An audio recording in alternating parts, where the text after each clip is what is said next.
Before it became the global authority on fashion, before the glossy covers, supermodel, and front row exclusivity, Vogue was just a weekly society gazette, quiet, curated, and modest. But what transformed it into the fashion Bible it is today? In this video, we trace the origins of Vogue, its quiet beginnings in Gilded Age New York, the powerhouses who shaped its voices, and how it evolved from a small publication to the most influential fashion magazine in the world. This is not just a story about fashion. It's a story about culture, class, taste, and the machinery of one of the most iconic media empires ever built. Welcome to the origins of Vogue.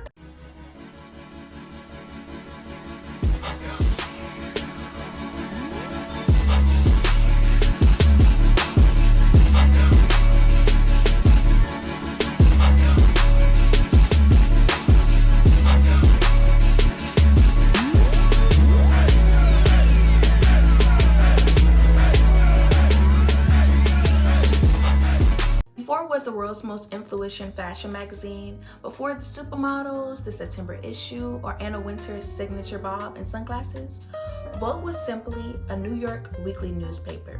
The year was 1892, and it was author Bob Winter Neuer, a well-connected socialite and businessman who gave birth to the original Vogue. His idea wasn't rooted in high fashion or celebrity, it was rooted in class. Neuer envisioned a publication that would chronicle the lives, manners, and rituals of New York's elite. The very first issue of Vogue was published on December 17, 1892. It wasn't a glossy fashion magazine, it was a society gazette. Think of it as the Gilded Age version of Instagram for the rich. Weddings, operas, and debutante balls, etiquette columns, household tips, and who wore that at the latest soiree. Vogue's earliest pages were more about social rank than style. It wasn't meant for mass readership, it was written by and for the New York's most refined families, the Rockefellers, the Astors, the Vanderbilts. A publication for the people who didn't need to be told how to dress, but how to maintain their presence in polite society. Neuer's tone was formal and restrained, and Vogue rarely stepped outside the gilded drawing rooms of Fifth Avenue. It reported but never provoked, it reflected society but didn't shape it yet. And for a while, that worked. But after Neuer passed away in 1906, the future of Vogue became uncertain. It lacked commercial vision. That's where Condé Nast enters the story. In 1909, Nast purchased Vogue and reimagined everything. He wasn't interested in simply reporting on society. He wanted to define taste, influence, culture, and build desire. Nast shifted Vogue from a weekly newspaper to a glossy monthly magazine, gave it a sleeker design, and infused it with a modern, forward-thinking editorial direction. The audience expanded. No longer just for Manhattan's upper crust, Vogue spoke to the aspirational modern woman. Educated, curious, stylish, and ready to evolve. And instead of just covering society, Vogue began to cover fashion. Under Nast, fashion coverage became visual and editorially rich. He brought in illustrators, photographers, and writers who elevated clothing into a cultural commentary. He spotlighted Paris, couture, featured American designers, and published essays on art, architecture, travel, and lifestyle. Nast also had the foresight to go global. During World War I, when it became difficult to ship U.S. editions overseas, he launched British Vogue in 1916. It was the first step toward making Vogue an international brand, and today there are over 25 international editions. By the 1920s and 30s, Vogue was no longer simply documenting trends, it was creating them. The magazine became a platform where designers debuted, models emerged, and photographers became legends. It evolved with the decades from flapper chic to wartime utility, from post-war femininity to 1960s rebellion. Editors like Diana Verlin in the 1960s took Vogue into a more surreal, theoretical, visually daring direction. Verlin's Vogue was expressive, eccentric, and obsessed with beauty in every form, whether on a runway, a Mara check, or between the pages of a book. And then, in 1988, Anna Wintour took over. She brought with her a sharp blend of celebrity culture and high fashion. Her first cover, a model in a high-fashion Christian Lacrosse jacket and jeans, symbolized a new era, one that fused street style, luxury, and accessibility. Under Winter, Vogue became more than just a fashion magazine. It became a cultural barometer covering everything from politics and activism to body image diversity and the business of fashion. Today, Vogue is both a fashion magazine and a media empire. There's Vogue Runway, Vogue Business, fashion weeks across continents, Met Gala dominance, and an archive that holds over a century of style history. But it all began with one man's idea to create a newspaper for the upper class. From Entrepreneur Society pages to Condé Nast's global expansion, Vogue has transformed from a whisper among to the loudest voice in fashion worldwide. Yet, behind the covers and the couture is a deeper story. A story of who gets to decide what is beautiful, what is stylish, and what is worthy of being seen. Because Vogue has never just been about clothes. It's been about class, power, identity, and who gets a seat at the table. And to understand how Vogue has held on to the power for so long, we have to look beyond the editorials, beyond the runways, and into the systems, stories, and figures that shape fashion media as we know it. In the next section, we will explore that influence, how Vogue helped shape not just trends, but entire fashion careers, and how it has negotiated its role between artistry, elitism, and accessibility in an ever-evolving industry. Rise under Condé Nast. When Condé Nast purchased Vogue in 1909, he didn't just take over a magazine. He inherited a mirror reflecting the rituals of New York's upper class. At the time, Vogue was still a weekly newspaper, documenting tea parties, debutante balls, etiquette, and opera nights. It was a kind of publication meant to be folded neatly beside silverware at a Fifth Avenue brunch. But Condé Nast, publisher, businessman, and visionary, didn't see Vogue as a society paper. He saw it as something far greater, a platform to shape taste, celebrate fashion as an art form, and influence culture on an international scale. In the hands of Condé Nast, Vogue would become the voice of high fashion, not just a reflection of it. One of his first decisions? Elevate the magazine from a weekly into a monthly glossy publication. The formal shift was more than logistical, it was symbolic. Vogue would now be savored like a fine book, not skimmed like the daily paper. The content changed too. Nast pivoted away from gossip columns and wedding announcements and towards something more timeless: fashion, beauty, art, design, and cultural commentary. He reimagined Vogue for a new kind of reader, not just the wealthy, but the aspirational, women who may not have been born into society, but who wanted access to elegance, refinement, and taste. And to make Vogue truly modern, Nast looked to Europe. He understood that the pulse of fashion wasn't confined to New York. It beat strongest in fact in Paris.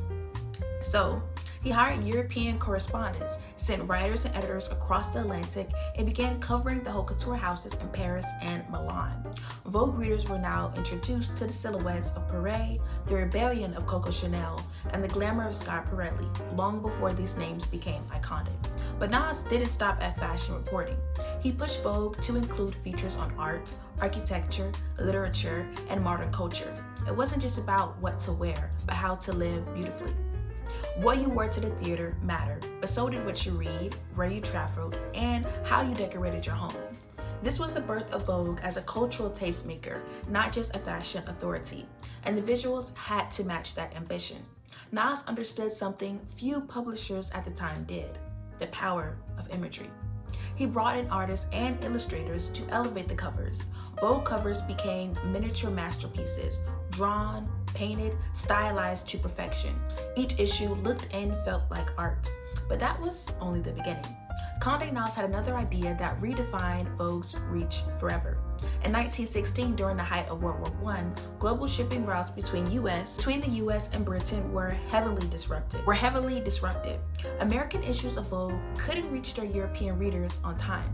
Rather than lose that audience, Nast did something no fashion publisher had done before. He launched an entirely new edition, British Vogue. It was the first international edition of the magazine and the beginning of Vogue as a global. At first, British Vogue mirrored its American counterpart, but soon developed its own editorial voice, one shaped by the British perspective on style, class, and culture, especially in wartime. The success of the British edition proved Nast's theory: fashion is universal, but taste can be localized. In the years that followed, Vogue would expand further into France, Italy, and eventually across continents. But 1916 marked the true beginning of that international strategy. Through it all, Vogue continued to evolve. Its articles grew bolder, more sophisticated. Rather than reporting on who wore what, Vogue began to frame what fashion meant to identity, to femininity, and to modern life. Beauty columns spoke to science and self-expression, not just glamour. Lifestyle features elevated interiors, travel, and wellness to forms of personal luxury. In other words, Vogue became a world where fashion met intellect and where style was about more than fabric. In the 1920s and 30s, Condé Nast cultivated this editorial tone carefully. He brought in editors who understood nuance, hired writers with literary credibility, and invested heavily in what was then a radical idea: that fashion journalism could be just as serious and just as influential as politics or business. He was right. Vogue became a place where the cultural zeitgeist would be explored through the lens of a hemline, a silhouette, or a shade of lipstick. It tracked the rise of women's liberation through shorter skirts and tailored suits. It chronicled modern art movements through photography spreads. It held a mirror to the world, not just reflecting, but shaping how it was seen. And that influence wasn't confined to New York or Paris anymore. With its growing international presence and its newly refined editorial voice, Vogue spoke to women across caste lines, across countries, and across decades. And at the heart of that transformation, from society gossip to global commentary, was Condé Nast's unwavering belief in elevated storytelling. But even more than words, it was the imagery that changed everything. Because as much as Vogue was redefining fashion through text, it was its visual storytelling, its covers, its editorials, its photographic art that truly set it apart. What began with illustratized covers soon evolved into something more powerful, something that would become one of Vogue's greatest weapons of influence. In the next chapter, we'll explore how a single image could launch a career, redefine beauty, or stop time itself. Because to understand Vogue's rise isn't just to read its pages, is to see them. The power of photography. Before Vogue was a fashion Bible, it was a newspaper. Its covers sketched in pen and ink, illustrations as refined as society women they represented. But as the 20th century unfolded, something profound happened. Vogue shifted from illustration to photography, and with that decision, it redefined not only how fashion was seen, but what fashion could mean. The first photographic cover appeared in 1932 under the direction of Condé Nast. A model in a one-piece swimsuit holding a beach ball against a blue sky. It was vibrant, it was modern, and most importantly, it was real. This was more than a technical upgrade. It was a turning point in visual culture. Photography gave Vogue something illustrations could not: the illusion of reality. With the photograph, you could believe the model actually existed. The clothes could be worn, the makeup could be achieved, the life on the pages could be yours. If only you bought the right dress, the right lipstick, the right version of yourself. And that's when the magazine's images took on power, because they weren't just documenting fashion, they were shaping what it meant to be beautiful, what it meant to be desirable, what it meant to be enough. Through the lens, Vogue became a maker of dreams, but those dreams had architects, and their names are etched in the history of photography. Names like Irving Penn. Penn began working with Vogue in the 1940s. His style was quiet, controlled, and deeply elegant. He often photographed his subjects in a minimalistic studio against soft gray backdrops. He believed that simplicity allowed character to surface. Whether he was shooting couture gowns, still life screens, or tribal portraits in far-off countries, Penn's images gave weight to stillness. Under his eye, a garment was more than a fabric. A pose was a story, a gaze was a statement. Then came Richard Avedon, the opposite in energy but equal to impact.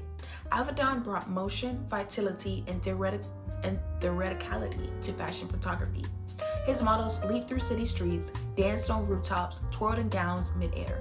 He captured not only clothes, but the spirit of a moment, the joy, the rebellion, the confidence. Avedon didn't just show you how a dress looked, he showed you how it made you feel. His photography helped usher in the modern supermodel, making women like Dovima Jean, Sherpton, and Twiggy into icons. His signature blend of clarity and emotion made fashion seem alive. Then there was Helmut Newton, the provocateur. Newton's work pushed boundaries. He photographed powerful women in sharp tailoring, lingerie, leather and heels, bold, erotic, and unapologetic. He was fascinated by dominance, seduction, and subversion. His images were charged with tension, blurring the line between fashion and fantasy, control and chaos.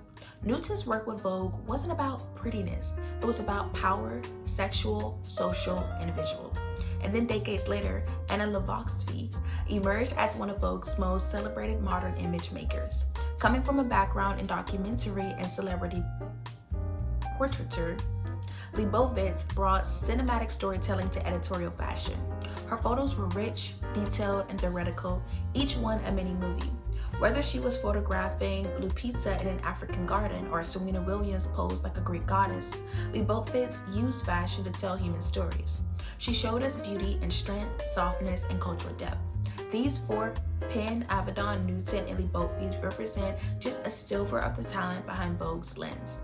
But together, they illustrate a deeper truth, that Vogue's power doesn't lie only in what it publishes. It lies in how it curates what we see. Photography gave Vogue the ability to control the frame, to define the ideal woman, the perfect body, the aspirational lifestyle.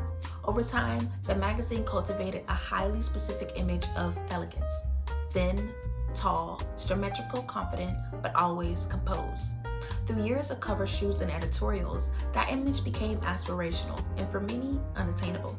The photos weren't just art, they were standards. Every fold of fabric, every curl of hair, every shadow and smile was carefully constructed to feel effortless, even though the effort was enormous. Entire teams of stylists, photographers, models, lighting directors, retouchers, and editors worked behind the scenes to craft a single shoot. And that image, polished, powerful, perfected, became the visual currency of Vogue. As the decades passed, the magazine didn't just reflect fashion, it became fashion stage. A Vogue cover meant you had arrived. A Vogue spread could make or break a designer. A single Vogue image could launch a career. And whether we saw ourselves in those pages or couldn't find ourselves there at all, what we saw still shaped us. Because Vogue's photography doesn't just show us what's in style, it shows us what's desirable, what's possible, and sometimes what's out of reach. It's that tension between fantasy and reality, between aspiration and identity, that gives Vogue its cultural weight. But over time, that power has been both celebrated and critiqued. For decades, the magazine promoted narrow standards of beauty, often centering whiteness, thinness, and wealth. But photography also became the place where change could begin, where diversity, inclusion, and authenticity began to push into the frame. Today, Vogue is redefining who gets to see, amplifying new voices, new bodies, new visions of style, and yet the original idea remains, that a single image, carefully composed, powerfully lit, and perfectly timed can say more than 1,000 words. Because when we talk about Vogue, we're not just talking about fashion. We're talking about the power to shape identity, to inspire imagination, and to freeze beauty in time.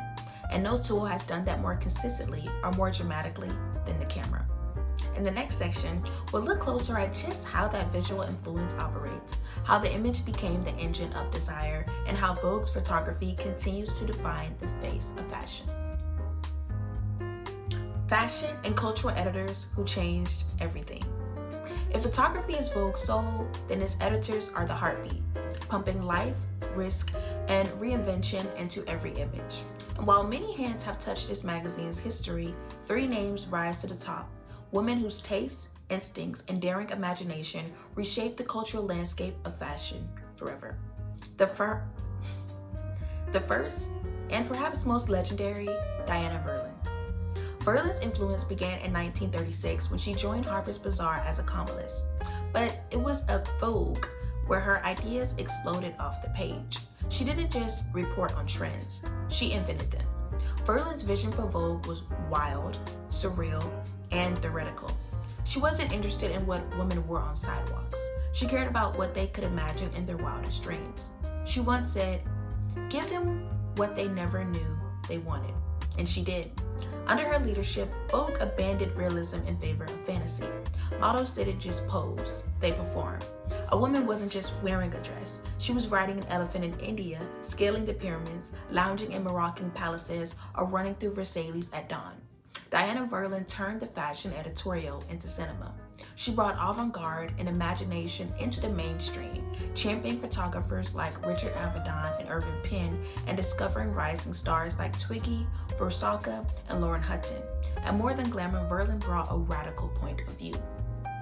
She celebrated the strange, the bold, the exotic, and she had no interest in the average. A crooked nose, deep-set eyes, or an awkward pose were not flaws, they were assets. Beauty to her was not about conformity, it was about character. Her Vogue was unapologetically aspirational, yes, but also liberating. She gave readers the permission to be dramatic. When Diana Verlin left Vogue in 1971, she didn't fade. She transformed again, becoming a consultant at the Met's Costume Institute and creating exhibits that elevated fashion to fine art. But her fingerprints never left the magazine. She proved that fashion wasn't just about clothing, it was about vision, identity, and mythology. Fast forward to 1988, and the winds of culture had changed. The supermodel era was cresting. Fashion was becoming global, fast-paced, and highly commercial. Enter Anna Wintour. With her signature bob and dark sunglasses, Wintour became editor-in-chief of Vogue US and immediately changed everything. Her first cover said it all. A $50 pair of Guess jeans worn with Christian Lacrosse couture jacket. It was a message. High meets low. Couture meets street. Fashion meets reality. Wintour brought a cool precision to Vogue, mixing celebrity power, commerce, and editorial authority in a way no editor had before. She understood that Vogue wasn't just a magazine. It was a business, a brand, and eventually a global empire. Under her direction, Vogue became a cultural kingmaker. An Anna Wintour cover could make an actress a household name. She placed celebrities, not just models, on the covers. Think Gwyneth Paltrow, Nicole Kidman, Beyonce, and Kim Kardashian. Critics called it selling out, but Wintour saw it differently. Fashion had moved from the runway to the red carpet. Designers were now dressing public figures, not just models. And the people reading Vogue were as interested in influence as they were in elegance. She also wielded Vogue as a strategic business weapon. Wintour championed designers like John Galliano, Marc Jacobs, and Alexander McQueen, often before the rest of the industry caught on. She played matchmaker between fashion houses and creative directors, helped merge Hollywood and fashion PR, and solidify Vogue's role in New York Fashion Week. But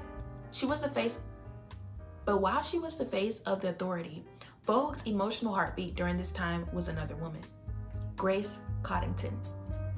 A former model turned fashion editor, Coddington brought an author's eye to the page. Her editorial spreads were lush, painterly dreamlike. She didn't just style clothes, she crafted stories. Where Wintour was pragmatic, Coddington was poetic.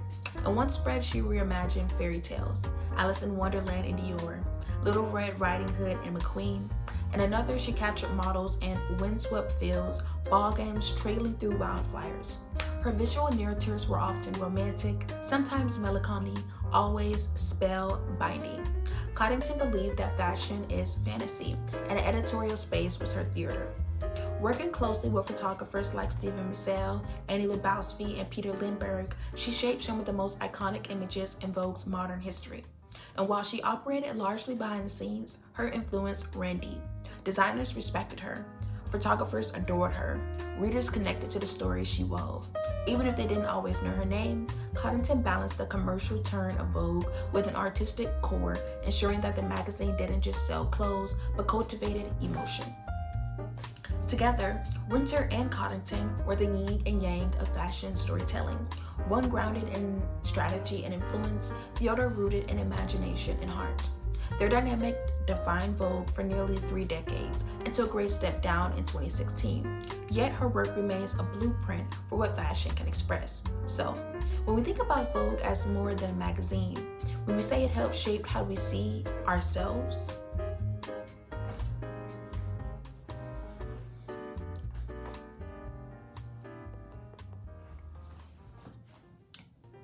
how we tell stories with clothing, how we blend art, commerce, and identity, we are talking about these women. Diana Verlin, who made fashion larger than life, Anna Wintour, who made it global and powerful, and Grace Coddington, who reminded us that fashion is still, at its core, a dream. Each of them changed the way we look at beauty. Each of them gave us new ways to look at ourselves and what happens when those dreams and those standards come under fire. In the next section, we'll explore how Vogue has navigated criticism, controversy, and cultural change, from representation to inclusion and everything in between. When you hear the name Vogue, what comes to mind? A glossy magazine, a runway, and maybe a model stare frozen mid-turn on a designer's sketch in motion? But Vogue is more than a publication. It's a cultural force. And for over a century, it hasn't just documented fashion, it has written it. From the height of haute couture to the rise of streetwear, Vogue has acted as both mirror and megaphone, shaping not just what we wear, but what it means. Perhaps its greatest legacy, launching the legends. Vogue has a long history of spotting creative brilliance before the rest of the world catches on, long before the name John Galliano was stitched into the seams of Dior. Vogue was already watching. Galliano's theoretical silhouettes and deeply romantic narratives, his ability to transform a runway into a storybook, captivated the fashion elite. With Anna Wintour's backing, Galliano was propelled from rising talent to creative director of Dior in 1996, an appointment that solidified his place in fashion history. Then came Alexander McQueen, the rebellious British designer whose shows blurred the line between fashion and performance art. His razor-sharp tailoring and emotional storytelling were unlike anything else. Vogue didn't shy away from his controversy. Instead, it leaned in, elevating his vision, giving him cover space in editorials that turned him from outsider to icon. And then there's Marc Jacobs, whose 1993 grunge collection for Perry Ellis got him fired, but earned him Vogue's admiration. Wintour and her editors understood that he wasn't just playing with plaid. He was challenging the entire fashion system, replacing polish with authenticity. Within a few years, he became the creative director of Louis Vuitton, launching their ready-to-wear line and collaborating with street artists like Takashi Makarami, again with Vogue at his side. And as Vogue championed designers, it also created supermodels. Naomi Campbell, one of the original supermodels of the 90s, broke barriers not just on runways, but also in print. Vogue featured Naomi prominently, helping to push back against the lack of Black representation in fashion. In 1989, she became the first Black model to grace the cover of Vogue Paris, a powerful moment that echoed far beyond fashion. And in the 2000s, when fashion seemed to be chasing impossible imperfection, Vogue embraced a different kind of model. Giselle Budman, with her sun-kissed skin, athletic body, and magnetic energy, she ushered in the era of the Brazilian bombshell. Vogue featured her on cover after cover, shaping her into one of the most successful models of all time. But perhaps nowhere is Vogue's power more concentrated, more undeniable than in one issue, the September issue. Each year, Vogue's September issue is more than a magazine. It's an event. The fashion world quite literally waits for it. Designers, retailers, editors, stylists, and readers alike. Why? Because September is fashion's new year. It marks the start of the fall season, the most important for designers and luxury houses. What appears in September sets the tone, dictates trends, colors, silhouettes, and the energy of the year ahead. These aren't just editorials, they're proclamations. What we wear, how we wear it, who gets to wear it. The 2007 September issue famously weighed nearly 5 pounds and ran over 800 pages. It became the subject of a documentary, the September issue, that gave viewers a behind-the-scenes look at the pressure and precision that goes into producing fashion's most sacred text. But even before the modern-day spectacle, Vogue was already dictating trends. In 1947, when Christian Dior introduced the new look with its tiny waist, full skirts, and overt femininity, it wasn't a trend. It was a post-war revolution. Women had spent the 1940s in ration, boxy clothing. Dior's new look said it's time to celebrate again, to feel beautiful again. And Vogue was there championing the silhouette and broadcasting it to the world. The new look wasn't just a Paris movement. It became an international movement, thanks in part to Vogue's reach. Through its pages, readers learned how to wear the look, where to buy the look, and how to style their hair, and how to walk in heels again. And that way, Vogue didn't just report on fashion, it reprogrammed society. As decades passed, Vogue continued to evolve. The punk rebellion of the 70s, the opulence of the 80s, the minimalism of the 90s, all reflected and reinterpreted through Vogue's lenses. But somewhere even more radical, But something even more radical was happening behind the surface. Fashion was no longer exclusive. Hip-hop, skate culture, and inner city style became influenced in luxury runways, and Vogue, once a bastion of refinement, adapted. Streetwear arrived, sneakers and hoodies started appearing next to ball gowns and Birkin bags. Vogue featured brands like Supreme, Off-White, Telfar, and Fear of God, names that once existed on the fringe, but now command runway real estate and celebrity partnerships. Anna Wintour herself has attended Virgil Abloh shows. Pharrell Williams now sits at the helm of Louis Vuitton menswear, and Vogue is documenting all of it, championing new voices, new faces, and new frontiers.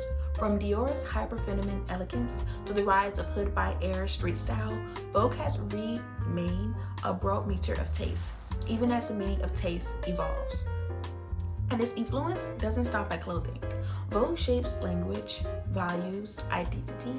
It sparks conversations around gender, race, and sustainability, politics, and power, while still delivering the fantasy readers crave.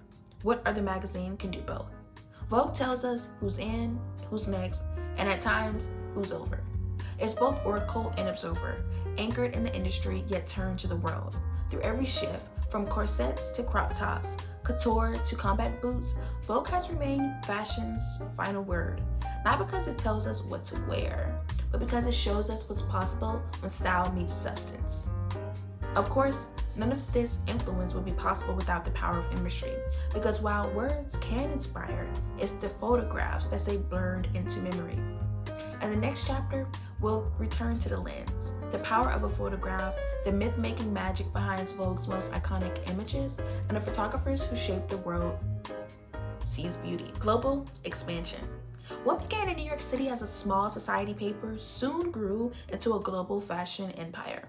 And while American Vogue laid the foundation, it was the international editions that transformed the fashion into a worldwide authority, not just on fashion, but on identity, culture, and power.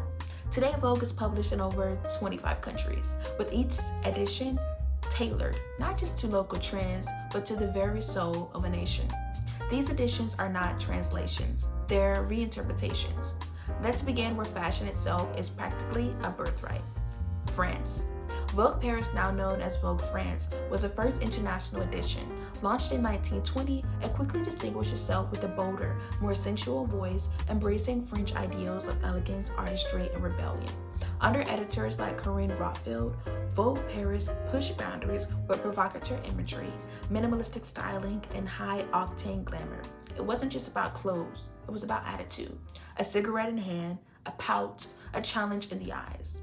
Paris Vogue became the symbol of effortless chic and unapologetic sensuality, reflecting France's long history of fashion as both craft and revolution. And to understand global fashion's emotional core, you must go to Italy. Vogue Italia, founded in 1964, became a conceptual powerhouse. Where others showcased clothing, Vogue Italia questioned society.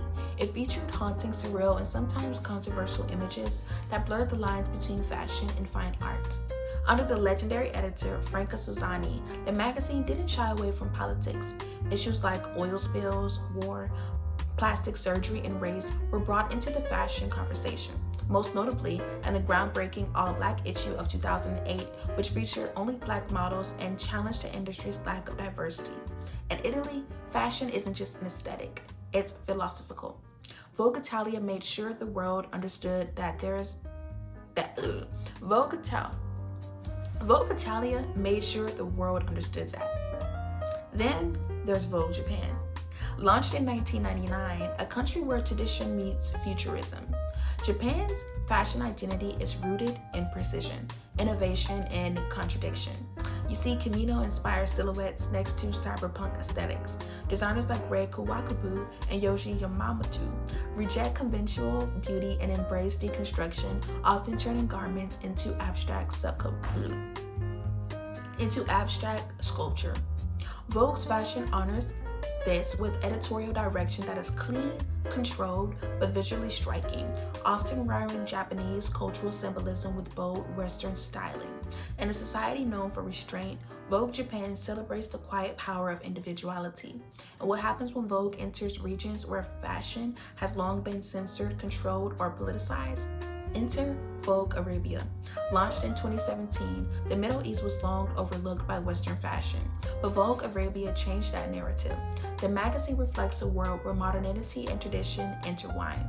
It showcases modern fashion not as a limitation, but as expression. You'll find luxurious abayas, intricately designed caftans, and regional brands rooted in identity. Its editorials often feature strong Arab women, veiled or unveiled, celebrating a diverse Arab identity spans religion, culture, and politics. One of the most talked about covers features Saudi Princess Yafi bint Abdullah Assad, posing in a convertible, breaking not only visual norms but societal ones too. In Vogue Arabia, fashion is a symbol of self-determination and cultural pride. And then there's the dazzling contradiction of Vogue India. Launched in 2007, a nation of over 1 billion people, India has always had its own fashion language, long before Western influence. Rich silks, embroidery, color, ornament, layers of history woven into every sari, every turban, every thread. Vogue India doesn't simply westernize fashion. It centers Indian designers, models, photographers, and traditions, presenting homegrown glamour on a global stage. You'll see celebrities in couture, lehengas, and bridal issues that celebrate traditional ceremonies, political commentary wrapped in textile and storytelling. And you'll also see global brands like Chanel or Gucci styled alongside bindis, bangles, or traditional fabrics, creating a new kind of hybrid luxury. Vogue India captures the duality of modern Indian identity, forward-looking yet deeply rooted. So, what does all of this mean for Vogue, the brand?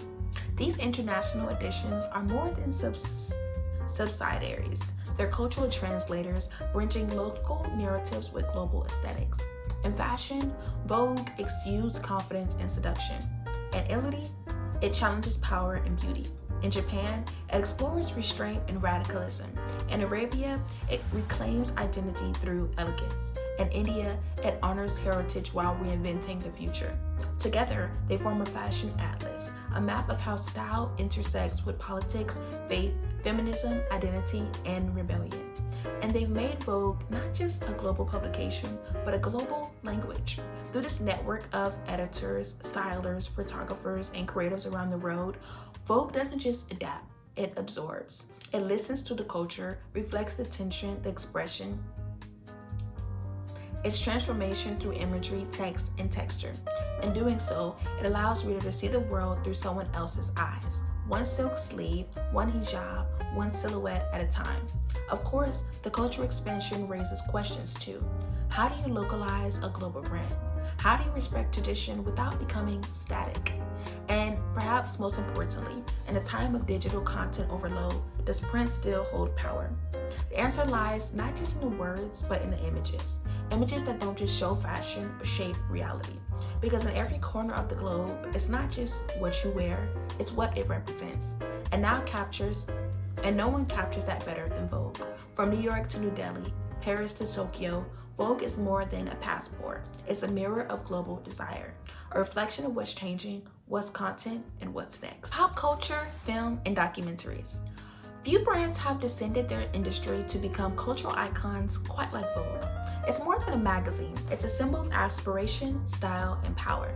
And nowhere is that clearer than its many appearances in pop culture, film, and documentaries. Let's start with one of the most iconic TV shows in the early 2000s, Sex and the City. Set in New York City's high society, the show made fashion a character in its own right. Carrie Bradshaw's closets weren't just wardrobe choices, they were statements.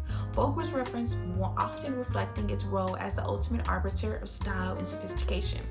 The show's obsession with designers, runways, trends, and haute couture mirrored Vogue's own celebration of fashion as storytelling. But it wasn't just on TV that Vogue inspired Fashion Nation. Sixth film, The Devil Wears Prada, brought the magazine world and its high stakes to the silver screen with unforgettable drama. Loosely based on the experience of a former Vogue assistant, the film introduced millions to the intensity, glamour, and ruthless ambition behind the fashion empire. Meryl Streep's portrayal of Miranda Priestley, a character often interpreted as a stand-in for Vogue's then editor-in-chief Anna Wintour, became iconic. The character's icy demeanor and sharp wit symbolized the magazine's authority in dictating trends and careers. Beyond fiction, Vogue's real-life drama and creative process were captured in the acclaimed 2009 documentary, The September Issue. The film offers an intimate look at the making of Vogue's largest and most important issue of the year, the September edition. At the center is Anna Wintour, whose vision and influence permeate every angle. The documentary reveals her meticulous standards, creative clashes, and the immense pressure to deliver perfection. It also highlights the collaboration with legendary creative director Grace Cuddington, whose artistic vision balanced Wintour's commercial instincts. Watching the September issue is like stepping behind the curtain, seeing the passion, conflict, and artistry that fuel the fashion world's most powerful publication. But as the world shifted, so did Vogue. The rise of the internet and social media demanded a new kind of presence, one that extended beyond print pages. Vogue embraced the transformation, evolving into a multimedia powerhouse. In 2010, Vogue Runway launched as a dedicated platform to showcase fashion shows from around the world in near real time. What once required being front row became accessible to millions online, breaking down barriers between designers and audiences. The platform's extensive archives now contain thousands of runway shows, making it an invaluable resource for fashion enthusiasts, students, and industry insiders alike. Simultaneously, Vogue harnessed the power of video content on platforms like YouTube. Its official channel features behind-the-scenes footage, celebrity interviews, and beauty tutorials and in-depth profiles of designers and models. These videos bring Vogue's storytelling to life. Combining style with personality and context, the digital pivot has allowed Vogue to maintain relevance in an era where attention is fragmented and content is consumed faster than ever. Social media collaborations, Instagram takeovers, and TikTok challenges now complement the classic glossy pages. Yet, despite the digital revolution, the essence of Vogue remains unchanged, a celebration of creativity, culture, and self-expression. Its pop culture presence has also broadened beyond fashion circles. Celebrities like Beyonce, Rihanna, and Lady Gaga regularly grace its covers, using the platform to shape conversations around identity, activism, and art. The magazine's ability to blend high fashion with cultural moments cements its status as not just a style authority, but a mirror of societal evolution.